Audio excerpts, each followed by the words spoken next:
dari Hidayat Sukma di Padang, Ustadz.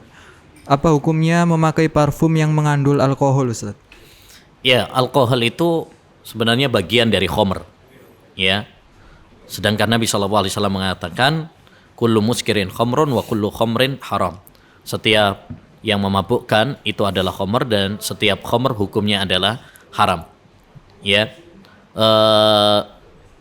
Jadi kita tahu kalau alkohol itu adalah bagian khamr. Ya, bahkan intisarinya khamr. Makanya orang kalau minum alkohol mabuk. Tapi kalau itu dijadikan sebagai campuran seperti dalam parfum atau obat-obatan atau sebagian makanan, kadang sebagai campuran, bukan alkohol murni yang diminum. Ya.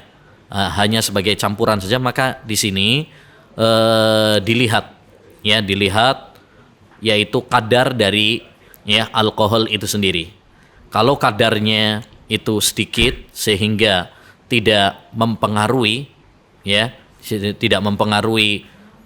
pada makanan tersebut, artinya orang kalau memakan makanan yang dicampur atau obat-obatan yang dicampur alkohol tadi dia tidak mabuk, maka berarti bukan termasuk bagian dari khamr, sehingga tidak mengapa. Tapi kalau dosisnya atau persentase dari alkohol itu banyak sehingga tetap memabukkan, maka di sini tidak diperkenankan. Tidak diperkenankan. Jadi alkohol itu termasuk bagian dari khamr dan khamr hukumnya adalah haram, dan jumhur ulama mengatakan najis, walaupun sebagian pendapat para ulama tidak menajiskan khamr.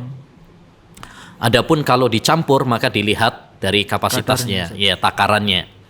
Kadang kalau takarannya sedikit, itu tidak membuat mabuk. Jadi misalkan ada sebagian obat itu, misalkan UPH atau apa itu, obat batuk itu ada campuran dari alkoholnya. Tapi kalau kita minum, karena dia dicampur dengan bahan-bahan yang lain dan persentasenya sedikit, orang ketika minum obat tersebut itu nggak mabuk. Maka ini tidak mengapa. Tidak mengapa, karena itu tidak memabukkan, berarti tidak memabukkan. Kalau nggak memabukkan berarti bukan khamr. Bukan khamr. Namun kalau kadar alkoholnya itu banyak sehingga orang kalau meminum makanan atau obat-obatan yang dicampurkan alkohol itu tetap memabukkan, maka berarti tidak diperkenankan. Jadi termasuk dalam parfum, misalkan kalau itu kadarnya banyak, sehingga itu yang mendominasi, maka tidak diperkenankan.